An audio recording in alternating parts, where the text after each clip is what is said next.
Jair Bolsonaro se manifestou contra a entrada de Michele Bolsonaro na disputa pelo Palácio do Planalto. Depois de dizer publicamente que sua mulher poderia sim ser candidata à presidência em 2026, o ex-presidente tem voltado atrás nessa afirmação. Em conversas reservadas com aliados, Bolsonaro tem dito que não quer Michele como presidente, porque, segundo a avaliação dele, o cargo é pesado demais e a ex-primeira-dama seria alvo de perseguição. Vamos começar essa rodada com o Roberto Mota, no Rio de Janeiro. Mota, naturalmente, Bolsonaro sabe bem que trata-se de um cargo pesado e ele chega até a mencionar perseguição. Presumo que ele queira o melhor para a mulher dele, para a esposa. Só que muitos no entorno de Jair Bolsonaro entendem que Michele seria a figura ideal para capitalizar aquilo que Bolsonaro conquistou como presidente, como figura política. A declaração de Jair Bolsonaro me parece muito sensata. É uma declaração que visa não só o bem da esposa dele, mas o bem do país.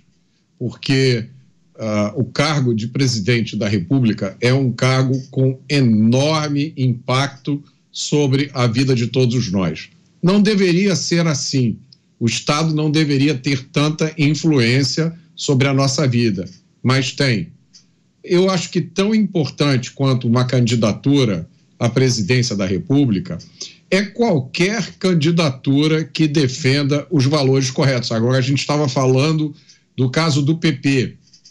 É preciso dar parabéns a todos os políticos, a todas as vozes públicas que, no meio dessa confusão moral que impera no Brasil, têm coragem e inteligência para se contrapor às falácias da esquerda, e assim viram alvo. É preciso fazer essa observação. Nem todo mundo que se opõe às mentiras que a esquerda diz é necessariamente conservador. Também nessa briga estão os liberais, estão os libertários. O que eles têm em comum é a defesa da liberdade, a defesa dos direitos fundamentais, principalmente a liberdade de expressão, a defesa do direito de propriedade, que não está condicionado a nenhuma suposta função social da propriedade. Ser de direita é ser contra o aumento permanente de impostos, que tira o dinheiro do bolso do trabalhador, tira o dinheiro do seu bolso e coloca no bolso dos donos do Estado.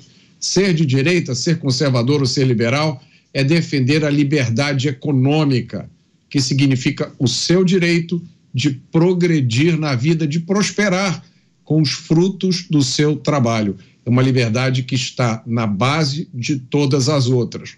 E a gente tem que aplaudir e encorajar todos aqueles que, nesse momento no Brasil, têm coragem de defender esses valores. Pois é, a gente continua repercutindo essa fala do ex-presidente Jair Bolsonaro, dizendo agora que não gostaria que Michele Bolsonaro fosse presidente da República. Vamos com o Cristiano Beraldo para trazer a sua impressão acerca dessas falas do presidente Jair Bolsonaro, do ex-presidente da República. Agora, Beraldo, quando questionado, o presidente do PP, Valdemar Costa Neto, diz que vê espaço, sim, para Michele Bolsonaro, que ela poderia se candidatar ao cargo que quisesse.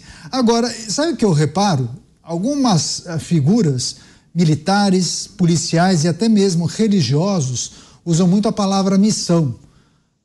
Eu tenho uma missão a cumprir, independentemente dos meus gostos, independentemente do meu conforto. Eu tenho que cumprir uma missão. Você acha que, quando chegar próximo àquele período de decidir candidatura, se Michele Bolsonaro estiver muito bem avaliada, talvez PL, mesmo a família Bolsonaro, não possam entender que trata-se de uma missão, que Michele, muitas vezes, poderia ser o nome mais adequado? Bom, vamos lá. Eu acho que a gente tem que entender, ter consciência de que a realidade de hoje não tem nada a ver com a realidade do período eleitoral, que vai acontecer daqui a menos de 3 anos, quando os partidos vão precisar definir quem serão os candidatos. Então, neste momento, a Michele Bolsonaro está desempenhando claramente um papel importante para que o PL traga mais mulheres para o partido. E a gente sabe que com esta pressão das cotas partidárias, que tem que ter um percentual de candidatas mulheres, que tem que gastar um percentual do fundo eleitoral com mulheres e tal, o desafio é trazer mulheres que possam ser candidatas e já que terão direito ao fundo eleitoral, que possam agregar votos para o partido. E Michele tem desempenhado esse papel. Para o presidente do PL, Valdemar da Costa Neto, o que ele mais quer é valorizar a Michele. Nesse momento, ele precisa sim dizer que ela seria um ótimo nome, que ela está à altura de ser a candidata do partido para disputar a presidência da República, e assim vai, porque isso tudo ajuda a dar mais visibilidade, a valorizar o papel da Michele Bolsonaro dentro do partido. Agora, lá na frente, aí o jogo é diferente, porque quando tiver que decidir quem será o candidato, não é só uma questão da pesquisa em si, mas é preciso que haja um alinhamento não só do partido, mas nesse caso, como o grande ativo eleitoral do PL é o ex-presidente Jair Bolsonaro vai ter que dizer quem é que ele quer apoiar nessa disputa. Isso vai depender se ele vai estar mais forte ou mais fraco até lá, tendo em vista os desafios que ele tem no judiciário. Então tem muita coisa para acontecer até que o martelo seja batido.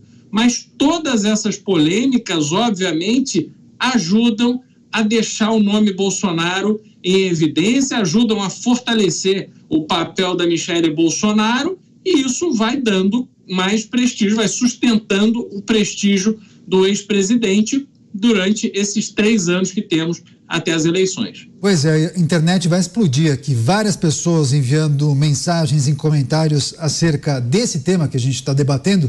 José Maria Trindade, várias pessoas aqui. Não, coloquem a Michele Bolsonaro como vice.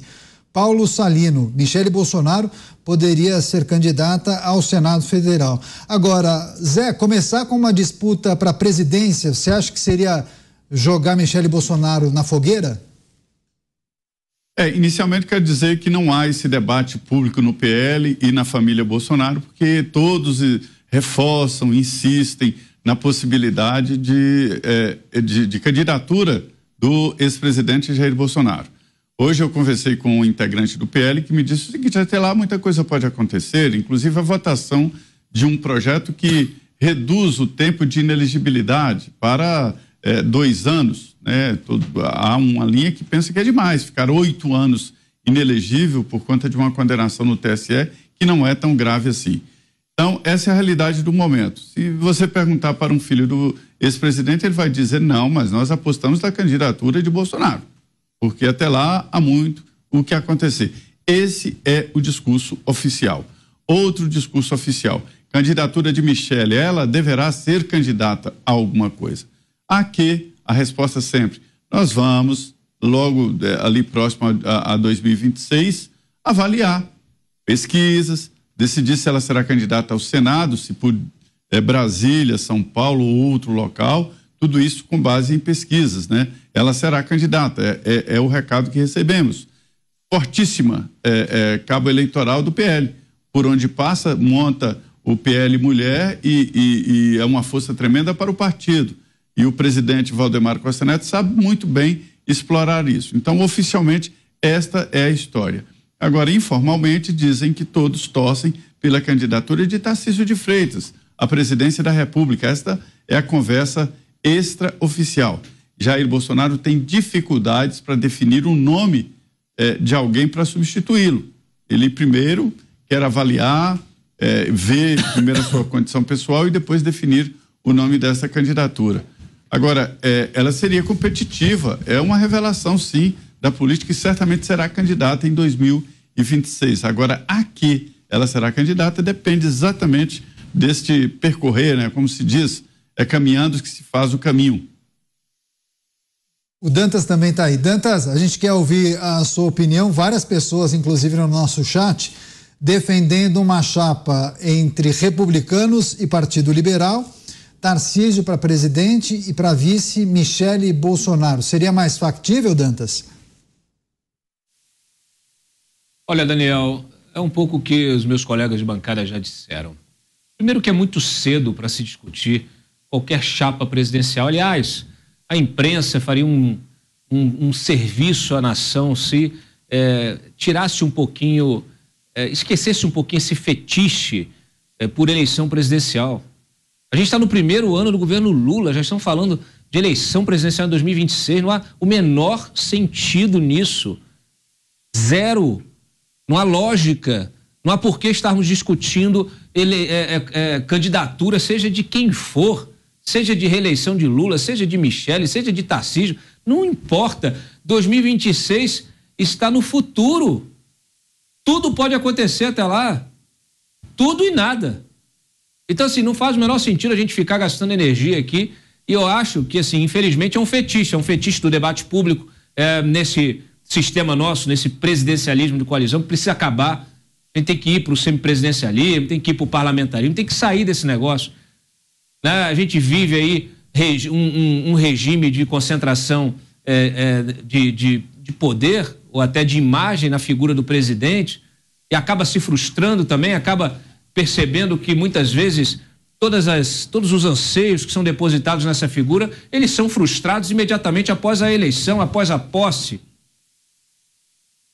A política é muito mais do que um cargo de presidente da República. A política, ela é feita diariamente aqui no Congresso e a maioria não está nem aí, não acompanha, não quer saber, não sabe o nome de ninguém, de deputado, de senador. Então a gente precisa mudar, a gente precisa ajudar a mudar essa dinâmica, a gente precisa encaminhar, endereçar esse debate para onde efetivamente as decisões são tomadas, ainda mais agora, com um Congresso mais forte, um Congresso que tem controle sobre o orçamento.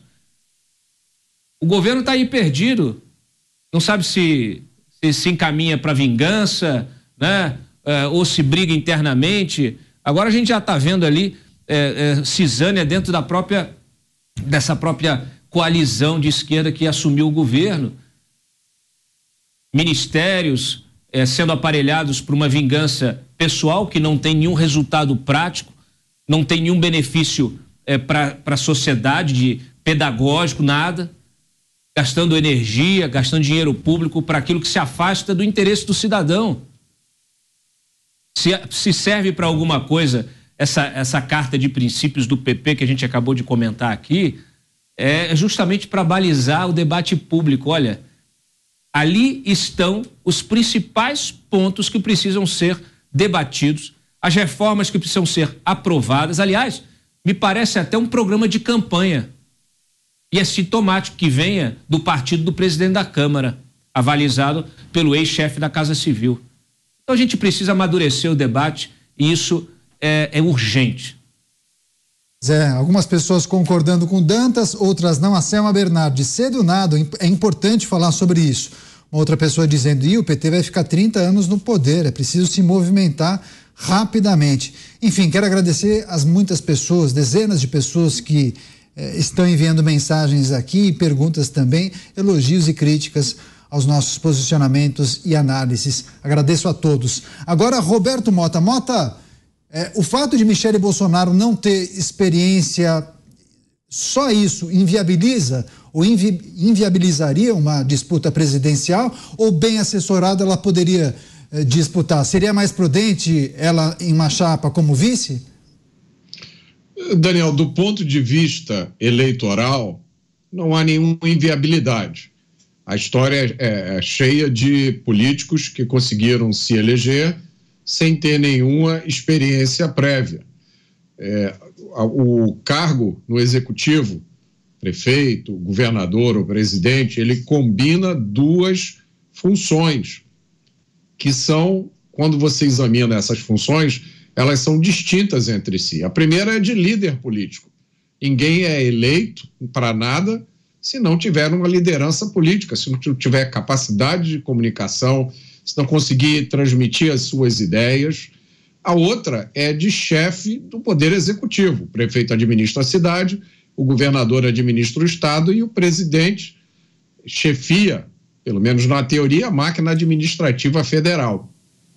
Para que você seja eleito, você não precisa necessariamente ter tido uma experiência prévia em administração pública. Eu me arriscaria até a dizer que a maioria daqueles que são eleitos não tem nenhuma administração, não tem nenhuma experiência prévia. Eu acho que duas coisas são absolutamente essenciais. Primeiro, ter as ideias corretas. Não adianta você ter uma enorme experiência administrativa anterior se as suas ideias são erradas. Por exemplo, se você quer chegar no cargo para tirar proveito próprio dele. A segunda coisa que é muito importante é você se cercar de pessoas que sabem que aquilo que você não sabe, que trazem a experiência que você não tem. E aí o melhor exemplo recente na nossa história foi a nomeação de Paulo Guedes para tocar a economia brasileira, né? Que foi, eu acho que, um marco histórico. A gente nunca teve uma pessoa, me arrisco a dizer, na história recente do país, com tanta capacidade como teve Paulo Guedes. E aí gerou um efeito positivo que a gente está usufruindo até hoje. Dantas. Ô Mota, deixa eu avalizar isso que você está falando, endossar o que você acabou de dizer e para ressaltar o seguinte: o Paulo Guedes deveria ter sido o candidato, porque o Paulo Guedes fazia articulação política e ainda tocava a agenda econômica. Então ele, de fato, assim como aconteceu com o Fernando Henrique em seu momento, se revelou uma grande personalidade, uma grande autoridade, uma grande liderança com um enorme potencial. Se tivesse sido apoiado pelo Bolsonaro, estaria eleito presidente da República e não estaríamos aqui tendo essa conversa. Então, assim, o que mais tem é gente boa, né? É gente boa. Esses nomes todos, cada um tem seu potencial, tem o seu perfil. Mas eu volto aqui a ressaltar. Nós temos uma eleição para a prefeitura. Essa vai ser a eleição para a prefeitura mais importante da história democrática do Brasil. A mais importante. E ela é fundamental para o PT. A gente vai ter a disputa pela capital de São Paulo aí, né? Onde está o Daniel, onde está e o PT não vai disputar desde 85, hein? O PT vai apoiar o PSOL. Vai apoiar o PSOL, só que é o seguinte, quando você olha o mapa do país, vamos dizer assim, uma vitória em São Paulo significa romper o isolamento que hoje a esquerda, especialmente o PT, tem no Nordeste. Está isolado no Nordeste em relação às demais regiões do país. Então, você conseguir conquistar uma capital como São Paulo vai representar um sucesso enorme para o projeto de poder desse campo progressista. E qualquer vacilo da direita nessa campanha vai ser uma derrota, mas assim, uma derrota acachapante. Se perder São Paulo, pode ter certeza que vai perder em 2026. Não vai ter nem chance de disputar a presidência em 2026. Antes do Beraldo, Zé, você. O terreno já está sendo preparado.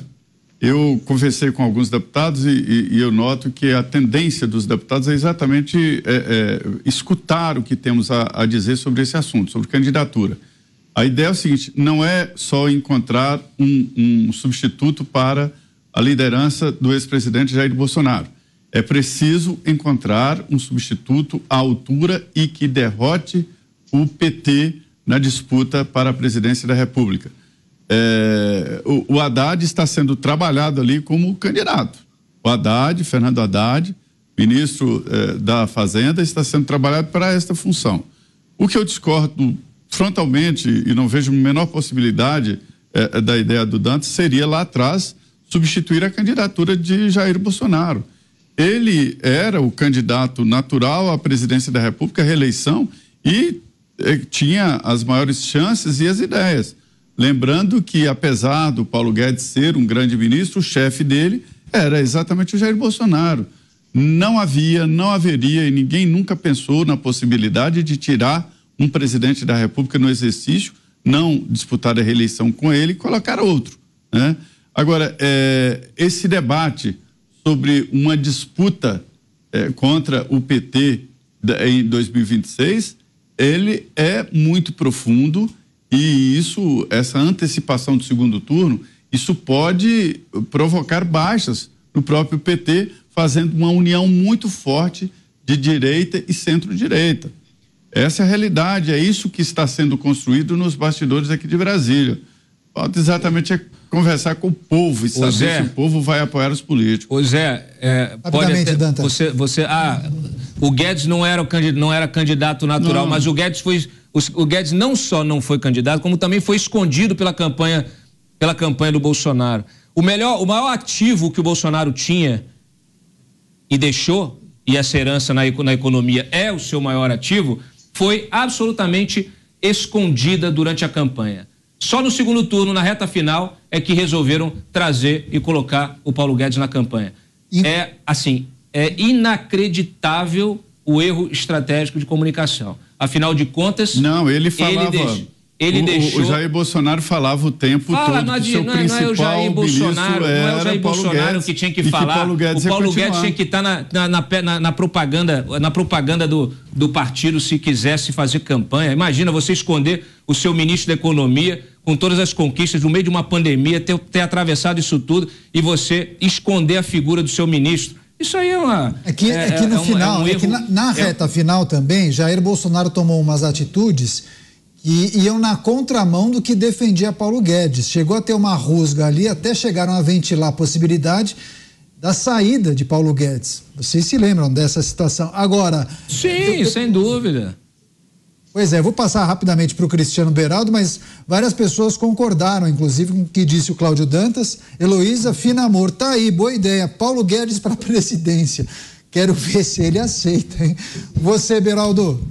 Não, tinha um movimento, o Guedes começou a dar várias entrevistas e tinha toda uma cara ali de candidato a presidente. Num determinado momento, antes da pandemia, ele estava bem articulado, enfim. Depois as coisas foram mudando e eu só registro aqui, o Bolsonaro perdeu essa eleição para ele próprio, no sentido de que tomou medidas e defendeu posições que não deveria ter feito, acho que ele próprio hoje reconhece isso, e também em razão de seus apoiadores.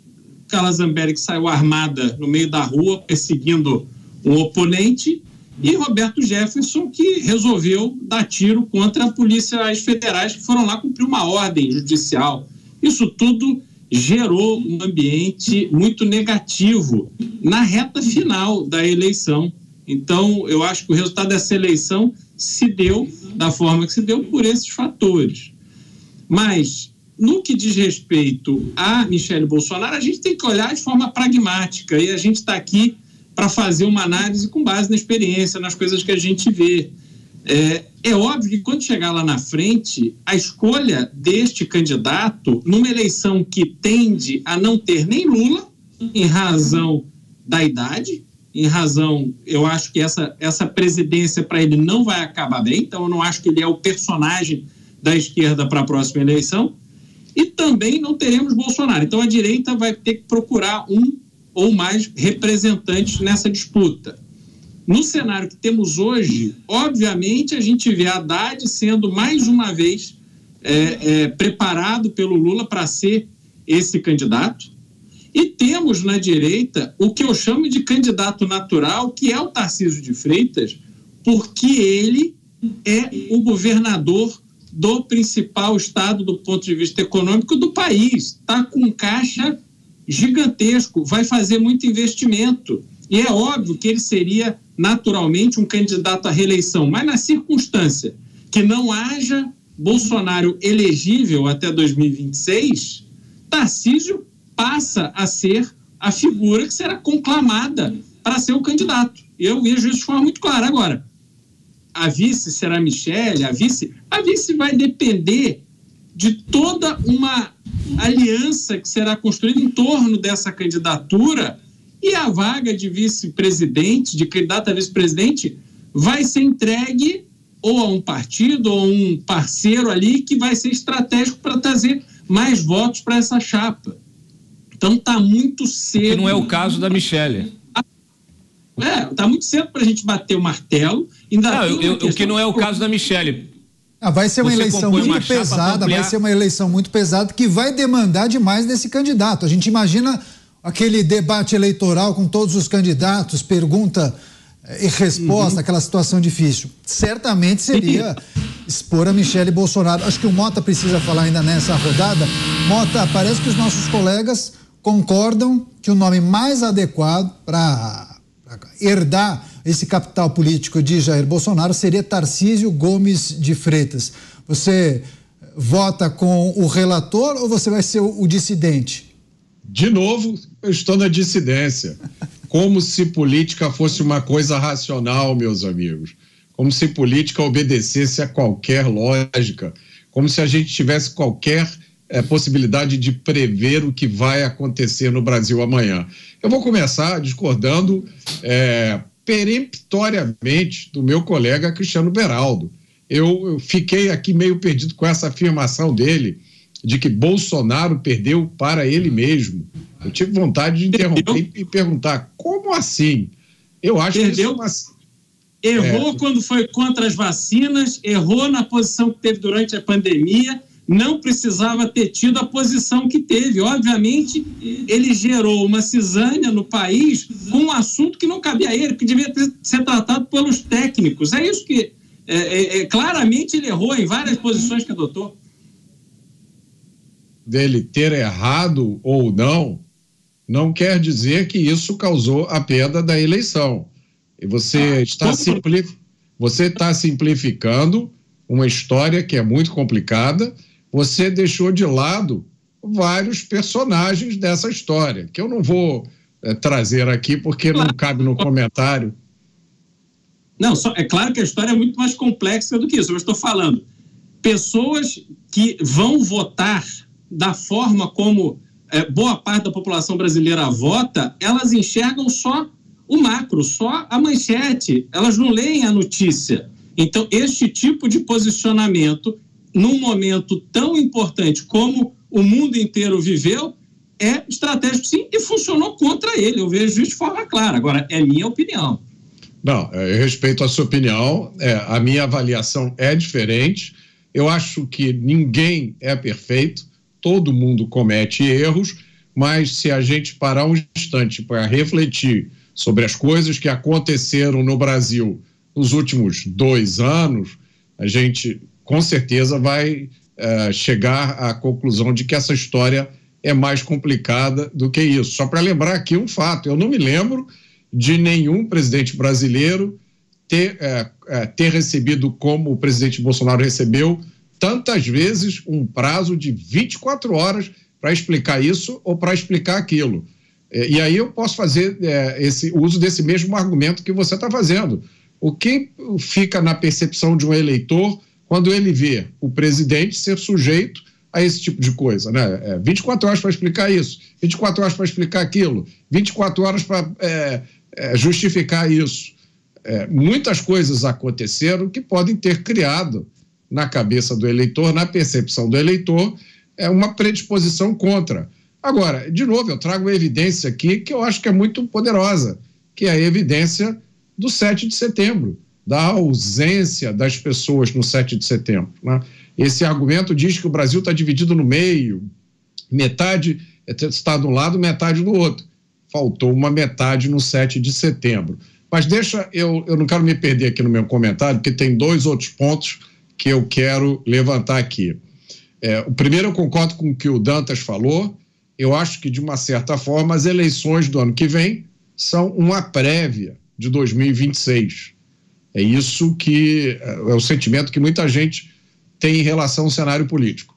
A outra coisa que eu acho que merece uma reflexão é o fato do PT ter resolvido não lançar um candidato à Prefeitura de São Paulo ano que vem. Eu acho que isso em si já é um sinal muito forte. Por que o PT, né, se o PT está com essa bola toda, por que o PT não lança um candidato à Prefeitura do ano que vem? Por que está delegando essa candidatura ao PSOL? Por quê? Talvez a resposta seja muito interessante.